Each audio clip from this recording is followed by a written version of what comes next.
All right, sitting at the Lexington Airport waiting for Chris to show up so he can help me rebuild and install that motor. But we're just refreshing it. I'm glad we did. We didn't know it had a hole in the piston.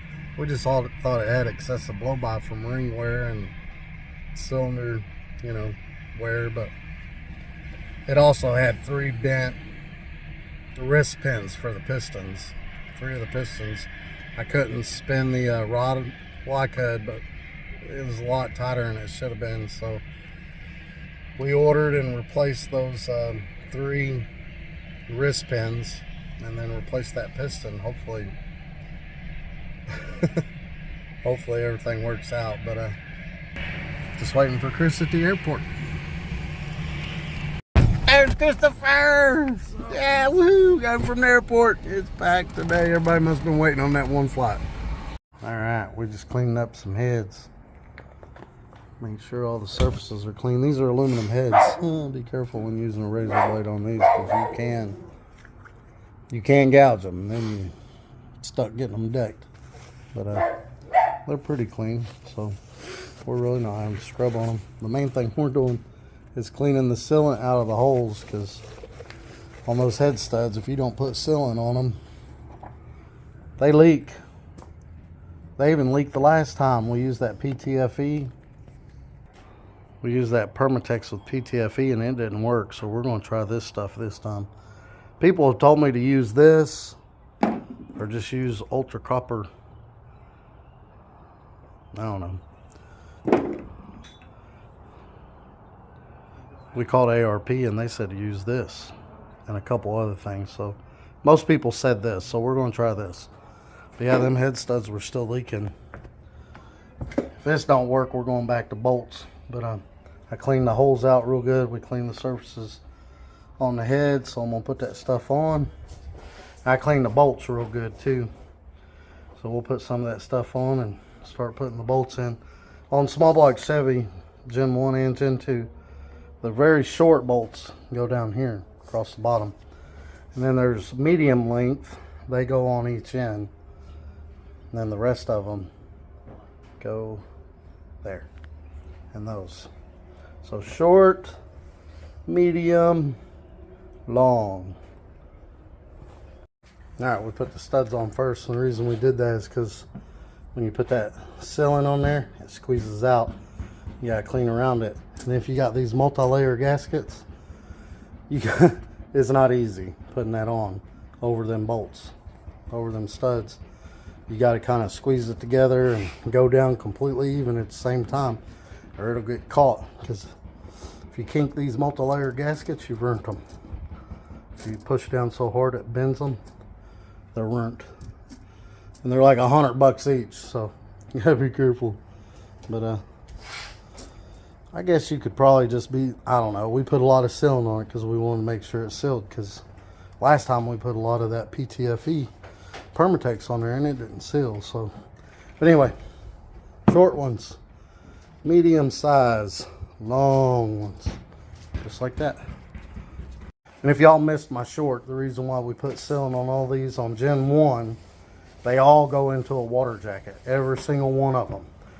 Now on Gen 2 LT1 from 92 to 97, these top 4 do not go into a water jacket. And maybe even the Vortec. They made a Gen 1 with a Vortec head, which had a different bolt pattern on the intake. I'm not sure if the top 4 go in a water jacket on those or not, but yeah, all these go in a water jacket, so we had to put that sealer on them. Or it'll leak water in the oil, like we've been having problems with, and that's why we put a bunch of that in there this time. We got this head on, and we're going to use ARP lube on those. And there's a washer, and sometimes the washers go on a certain way. If they're flat on both sides, it don't matter. If they're corrugated, the corrugated side goes down. If they're if they've got an angle to them, the angle part should go towards the nut or the bolt head if they're bolts. These are studs. And you want that area down there clean, because you want the nut or the bolt to spin on the washer You don't want the washer to spin on the head. Yeah. You'll feel it when you're torquing them. If that washer spins, you'll feel it give a little. And if the washer spins as you're tightening up the bolt or the nut, you won't get a good torque reading. So you want that surface clean where the washer goes. Yep. What do you think about it, Chris? Looks good, man. Okay. Alright, so this head from the blowed head gasket, it was nicked a little, but it's not that bad. I thought we already forgot about that. Just said, did we already forget about that? Anymore. But I think it's not where the gasket ridge is, so hopefully it'll seal. We're gonna send it. I'll need another piston next week. But we cleaned the bolts up, or the washers. We cleaned the washers up with the carburetor cleaner. And then we put those in dry, and the heads are clean. And then we put lube on the bottom of the nut. I said nut this time. Lube. Yeah, so now the nut should spin on the washer, and the washer should act like part of the head. But we're just going to go through, do a tight little snug on them, and then we'll probably go like, I don't know, 40 pounds. And then what do them bolt studs call for? I gotta Google it, man. I think don't remember. I think they call for 80 or 90. And we're going to torque them down. Hopefully we don't get another burnt piston because of a blowed head gasket. It either bowled the head gasket and burnt that piston, or this gasket wasn't on here just right. We're going to put some light coat of RTV around it this time. That RTV act like glue. It'll keep it from blowing out. We'll do it on the head side and the intake side. Because when I took that gasket, I did it around the water holes. You couldn't even hardly get the gasket off of that. It was glued on there, and that's what we're going to do around here. It'll glue it on so it don't happen, because when I took this one off, it was bowed down. I don't know if it's from us pulling the intake off, or I don't know. When we broke traction on nitrous, it could have did that a long time ago, but we just kept running it like, I don't know. Whether it's going to seal or not, you could see about 2,000. It's about 2,000s, I would assume, just by looking at it. We put a straight edge and shined a light through the other side, but it's not burnt where the ridge is in the head gasket, so hopefully it's closer to the cylinder side. I don't know. We'll see. I think it'll be all right, but we're going to try her anyway. What do you think about it? It'll work, man. It'll work. Video of that. All right, we're torquing down head bolts.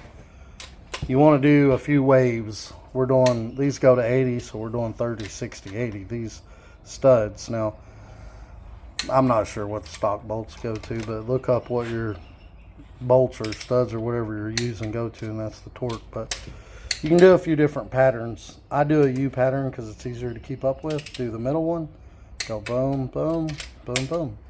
And I go boom, boom, boom, boom, boom, boom, boom, boom, boom, boom. Trade me sides, please. Boom, boom, just like that. And you can also do a crisscross pattern, which isn't as easy to keep up with. You go boom, boom, boom, boom, boom. The same thing, boom, boom, boom, boom, on out. But you want to go from the middle out. But yeah, torquing her down. Then we'll I'm gonna put some silicone on here around all the ports, even the water ports especially. If this leaks, it goes down here, it gets in your oil. But and I'm gonna put the gaskets on. I'm gonna let the gaskets set up to where they're sticky on the surface, where the gasket will stay there. And then I'm gonna put silicone on top of the gasket around all the ports. And we'll put a bead across here. There's a gasket that comes with these. Don't use it. Put you a bead of silicone across through here, and then set the intake on. Them gaskets, they like to leak. If it leaks back here, you got oil going all over the place, and it sucks. You just put a bead of RTV across through here. And there's those quart gaskets. Just throw those right in the garbage. And then that's your distributor gasket. All right, on the oil pickup, bring your lens off there. I had this in the refrigerator, and then I just stuck it in there, and I just lightly tapped it, and it went. Lightly. Be all right. But yeah, no, I didn't hit it too hard. It's like that. I think my bolt holes are lined up about as far as I can go. Yeah. All right. So we bought a one-piece gasket that'll go on these motors, even though it's a two-piece rear main seal. Usually it's one gasket on this side, one on that side, and a little gasket that goes over here. But we got a one-piece gasket. But regardless, in these corners, you need to put RTV. All these corners, put RTV. And then we're going to drop the gasket on it. We're going to drop the pan on it. And if it's an aftermarket pan, an aftermarket setup, measure how deep your pan is. And then measure how deep this is. And then take the consideration of the thickness of the gasket. You want this, what was that, 1/4 inch to 3/8 or something like that? So. From the bottom of the pan. Don't quote me on that. Google that. But I think it's 1/4 to 3/8. Or 3/8 to 1/4 rather. Or 1/4 to 3/8. Yeah, there we go. All right, got the little pan on. Again, same thing. Crisscross pattern, inside out. Actually, with these gaskets, you have to tighten these four corner ones up a little bit. These big ones, just to get it to go down far enough to get these shorter bolts in. But we torqued the balancer bolt. Ain't going nowhere. It's all good. And yeah, we're gonna flip her over, put some lifters in it, set some rockers, intake, right? Then we'll do the intake. And I like it back in the car. Yep. I like to set the rockers first because on his the guides stick up so high it's hard to reach in there, and it's easier to reach in and feel the rod when you're setting the rockers on these. But yeah, we'll flip her back over. All right, put the push rod lifters in, push rods in, put the rockers in. On these rockers, make sure that flat side goes up. There's a round side Still pretty good. and a flat side. But not when it comes to like reading. Flat side up. Alright, setting these rockers. See, this is the exhaust port. Exhaust, intake, intake, exhaust. So the exhaust rocker will open first. And then it'll start to close. As it's closing, the intake start to open. Then it'll close. What a lot of people do is they do exhaust starts to open. And you can line it up by the exhaust ports. Exhaust starts to open, do the intake. And then intake starts to close, comes all the way up, and then comes back down. Then they'll do the exhaust. Really, what I do is the intake closes, and then I'll give the motor another quarter turn. That puts them both on the base lobe. You want to be on the, you want the lifters to be on the base lobe of the cam. Thank you. Which I don't know if y'all can see that in there, but yeah. But that's where you want to set them. And when you do this, you're looking for, you want to take away all the up and down movement. Once they're down, you know, once they're down, you can do the exhaust starts to open, do intake, and the intake, well, I got it backward. Exhaust starts to open, do intake. Oh, and then intake comes up and then starts to close. Yeah, you can do the exhaust. The EOIC. Yeah. Exhaust open, intake closed. Yep, like that. But like I said, I usually wait till the intake closes, give it another turn. If you catch it just right, you can actually do it in order of the firing order. 1 8 4 3 6 5 2. This is 1 3 5 7 2 4 6 8. So it goes 1 8 4 3 6 5 7, and 2. But yeah, but that's what we're going to do. But once you get it on the base load of the cam, you're trying to take out the up and down movement of the push rod. Okay, you can still spin it. A lot of people say tighten it up so you can't spin it no more. Don't do that. You know, just tighten it up, feel for the up down movement, tighten it up a little till that up and down movement's gone. Once it's gone and you're on the base load with the cam for that one, you give it a quarter to a half turn. Now we run these light because it seems if you run them light, the car goes faster. So I usually only do a quarter turn on these. I'll do an eighth of a turn, and then I'll tighten this poly lock all the way up, the Allen, and then I'll turn the nut and the Allen together to lock them together, and it usually goes about an eighth of a turn. So we do usually about a quarter on this one. That's how you do it. All right, Chris has turned the motor over. See, the exhaust came up. It's starting to go down. And then it'll blow it out. And now the lobe separation, this one will start to open right next to it. And then the intake will close. See, intake port, intake.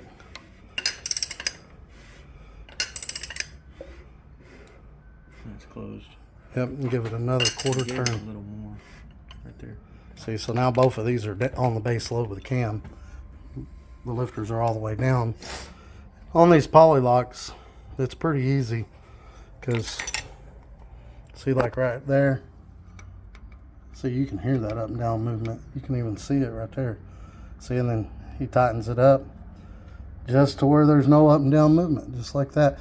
And these poly locks, if they screw on easy, oh, you got to just finger tighten them, you'll feel it when it hits.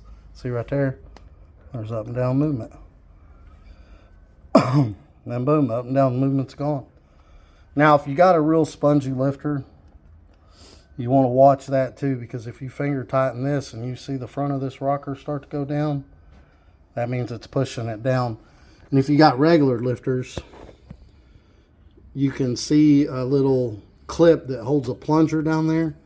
You want to make sure it don't push the plunger down. That's on really soft lifters. You'll see those every now and then, but usually this will do it. Now if you got stock rocker arms, they're kind of hard to turn. You just gotta, once you get close, just turn it a little and turn it a little. So now we're on the base load with cam, up and down movement going. Now this is where you do a quarter to a half a turn. I can film it. But I usually just do a quarter, or not a quarter, about an eighth. That was actually about a quarter. And then I'll tighten this and this up together. Screw the poly lock in. And I'll tighten those up together. And kind of like Chris is going to do right there. I grabbed the wrong. Grab the wrong size. All right, and then he'll tighten them together just like that. So we only go about a quarter turn on these. I backed them back off. I was just showing you. But I backed them back off and I did an eighth. And then when he tightens them together, it goes about an eighth. See? So total a quarter. And that one's done. We'll go over to that one next because that one's going to be the next cylinder. And the firing order, we'll just go by the firing order to make it easier. And when you're done, should have about the same thread engagement on all these. Even if you're using the stock nut, you should still have the same thread engagement sticking out on the stock rockers. But yeah, everything looks good. Everything's all set. Now we can drop the intake in. So I guess before we put the intake on, we're going to prime this thing a little bit. We took an old HEI distributor and tore it apart. We don't have no caps for this, so I'm going to try to put something, just a rubber line over that that'll shoot into the valley. And then that, we had one of those. They'll just shoot into the valley, I guess. The chuck for your drill is kind of small. All right, we primed her up. Shot oil everywhere. And put silicone on the walls, just like that. Now we're going to try to set her straight down on there, Chris is.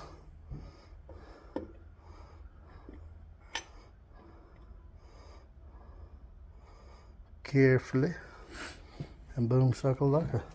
It should have a seal coming out all the way across. It does.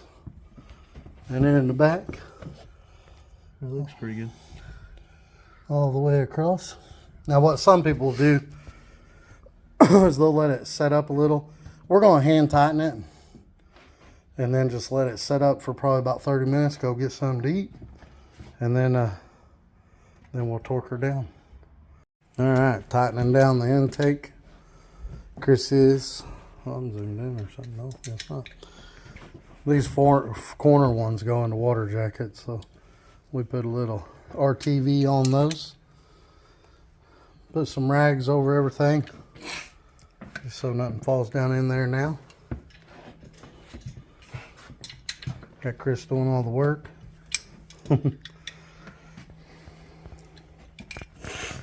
So we're tightening these the best we can, and then we're testing the torque wrench on the ones that we can get a torque wrench on. You can't really get a torque wrench in there. You can on these ones though. But it's supposed to be 30 foot-pounds. But he's just using Which that. is going ham with a wrench this big. Pretty much. Yeah. Alright, so I posted a video on TikTok. Or I posted it on Facebook, TikTok, Instagram, and YouTube. It was a short explaining the valve movements with the cam dots. And everybody went crazy on TikTok about it. But guys, listen. The cam gear and the crank gear, if they are dot to dot, which is the way you want to line them up because it's easier to do, that is when number 6 cylinder is ready to fire. Not number 1. Everybody thinks dot to dot, number 1's ready to fire. It is not. Now both dots at 12 o'clock, which is where it's at right now, is when number 1's going to fire. You'll notice both valves are closed here. We're not on the 0 mark, but we're where we like to have it. And but yeah, the dot is here on the cam gear, and the dot is, they're both at 12 o'clock. They're both straight up. They're not down here dot to dot no more.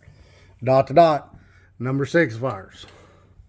And LS is the same way, except for a couple of, like 4 cylinders are reversed on an LS in the firing order. But a lot of people say, well, I put mine dot to dot, it fired right up. Yeah, because if it's a fuel injection car, you just line them up dot to dot. The cam and crank sensor knows where it's at as soon as it starts to turn over. You just leave it there. But if you want to stab your, which there's 100 ways to stab your distributor, you can have someone crank it over till it blows air out. You know, if you're only one person, you're not going to be able to do that. See, it'll come back to this 0 mark twice. Once is for number 6 and once is for number 1. The way I do it, since sometimes I'm out here by myself, and it's easier to do it this way anyway, especially with the valve covers off. If you're on the 0 mark here and both these valves are closed, you're good to go. That's how I stab my distributor. I'll stab this one's ready to fire. Timing gear's 12 o'clock. The dot is. Crank gear's 12 o'clock. You'll see over here on number 6, there's movement on the rockers. Now, if we was at dot to dot, there would be movement on the rockers over here, and these would be closed. 1, 8, 4, 3, 6, 5, 7, 2. A lot of people say, you're going to be 180 out if you do it that way. No, I do it this way every time, and it starts right up. And y'all see that here probably tomorrow. We're going to try to at least get it in the car tonight. I think it's like 8:30. Oh, it's 9:30. Yeah, anyway. We're going to drop it in the car just like that. All right, put the flex plate on, 65 foot-pounds, Loctite. She's going to go in. Chris got her guiding her in. So we're lowering her down. Make sure not to pinch any wires back there. All right, there we go.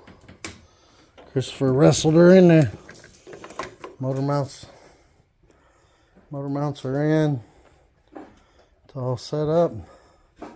Now we just need to put everything back on it.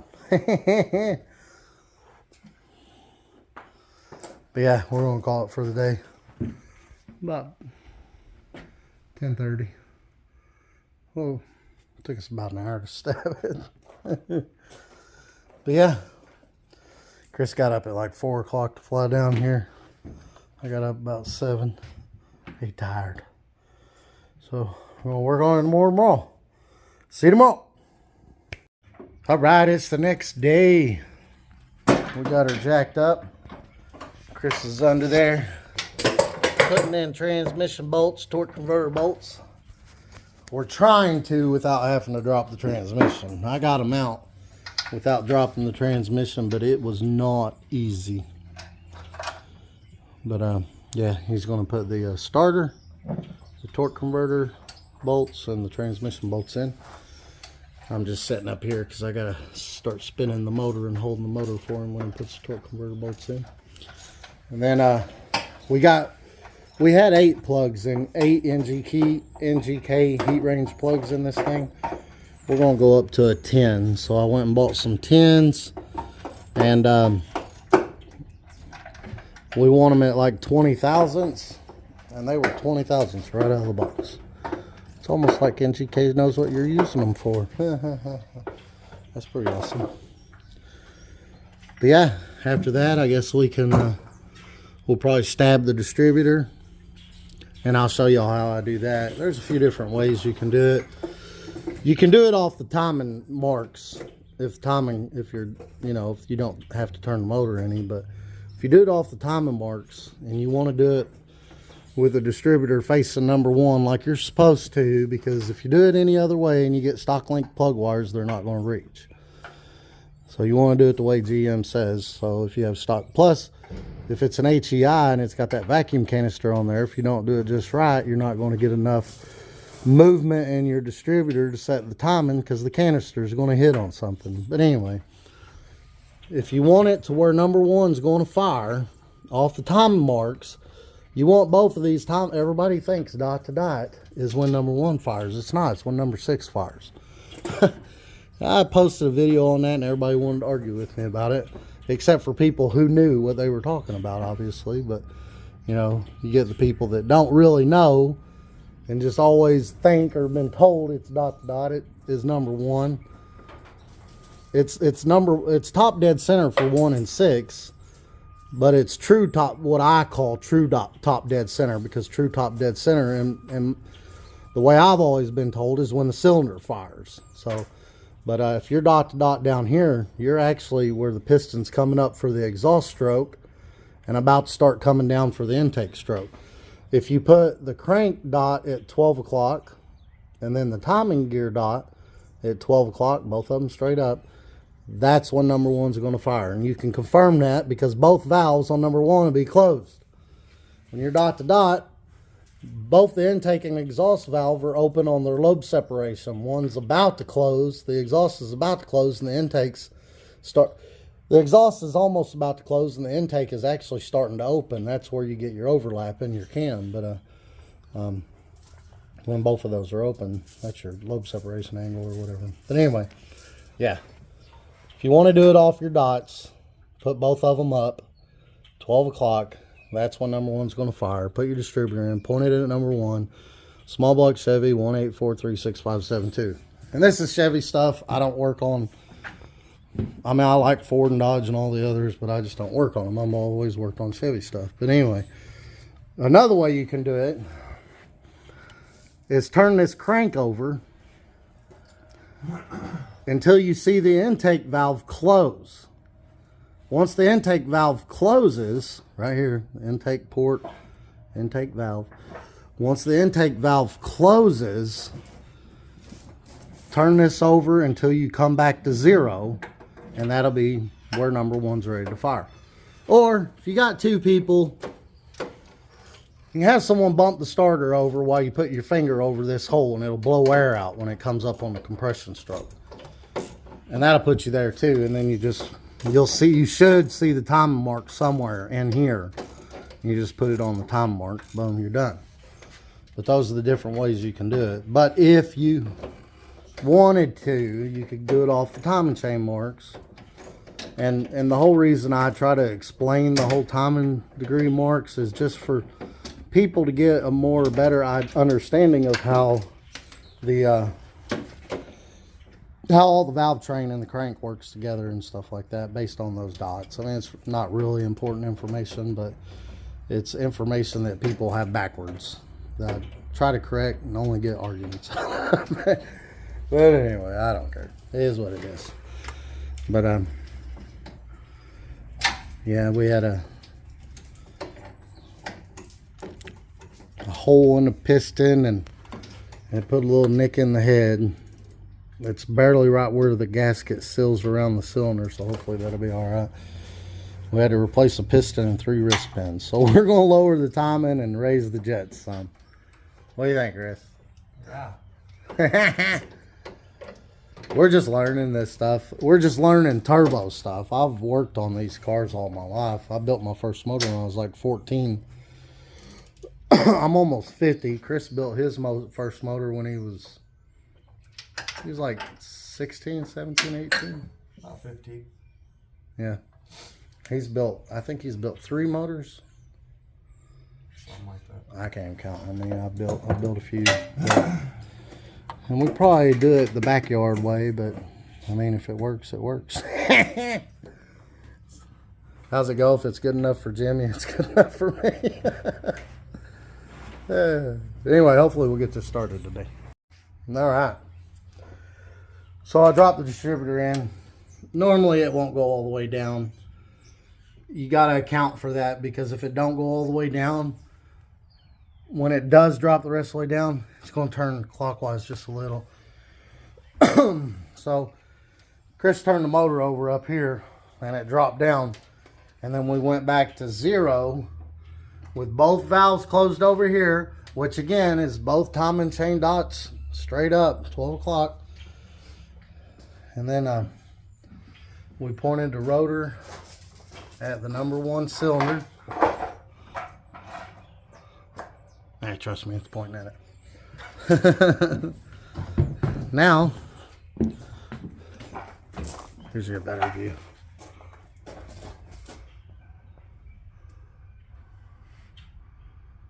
Yeah, we did have it around a little bit more last time.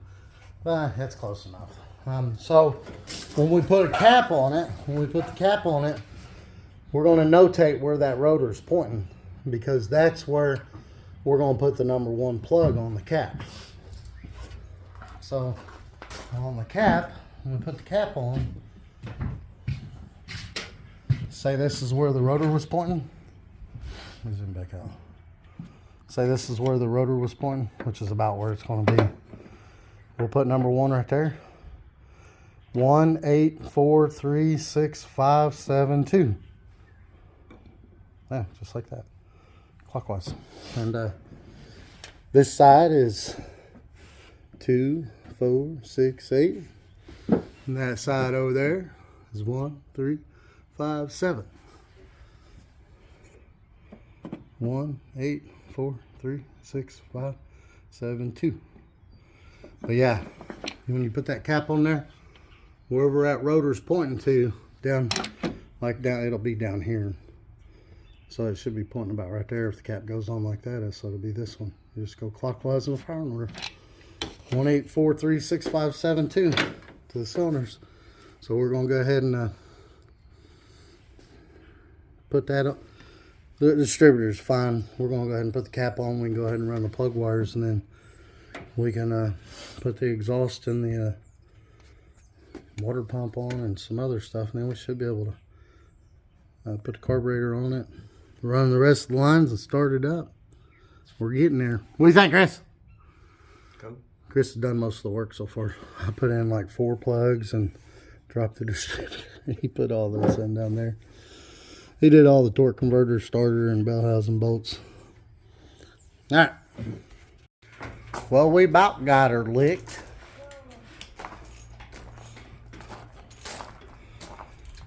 I mean, really, all we gotta do is put the turbo on it, run the feed and the drain, We do need to change wastegates. Oh, we gotta change the wastegate because we're going to a boost leash An actual boost controller. instead of this little Turbo Smart boost controller. I Throw mean, the that manual back. boost controllers work okay, I guess. What was you gonna say? I'm sorry. Throw that in the trash. Yeah.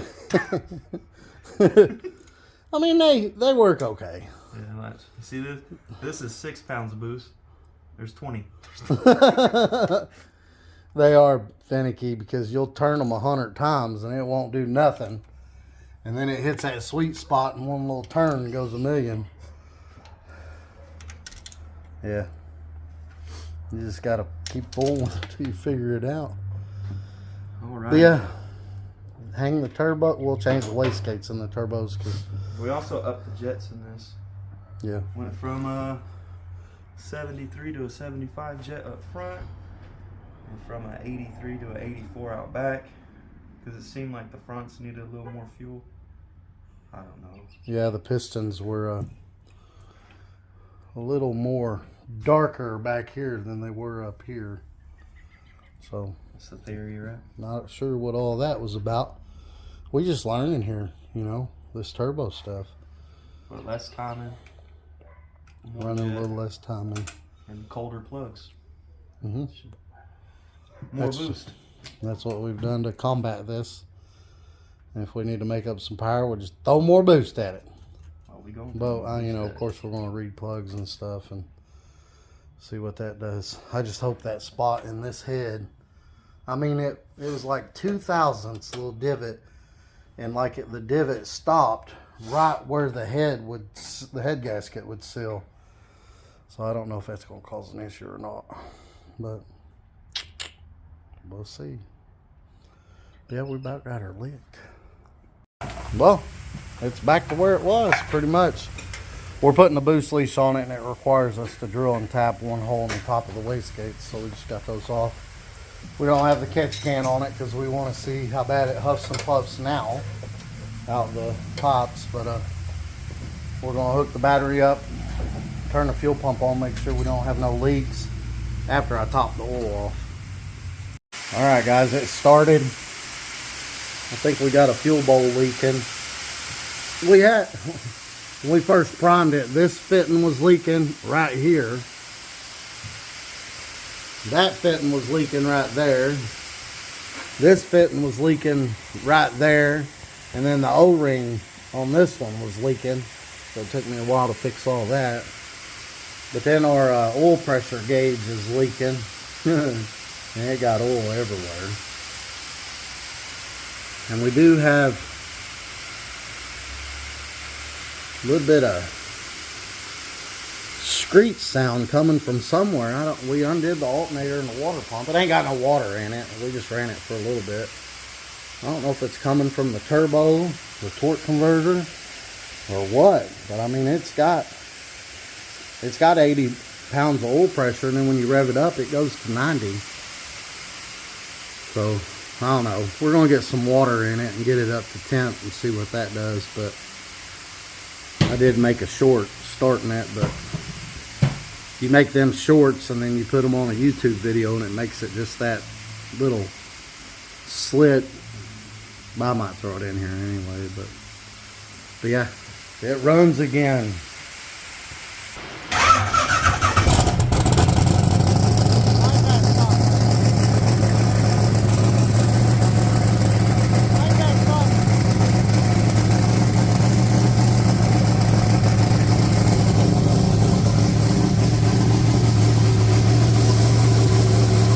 We got the people hanging out. Woohoo. There's Chris back there. Yeah, with us over here. Danny and TJ. Hey, TJ, I can't see you over there. But we had a screeching noise come from the motor. And I was worried about that. But come to find out, it was just the flex plate smacking the starter every now and then. Danny saw it sparking under there. And we put a shim in it, and that made it worse.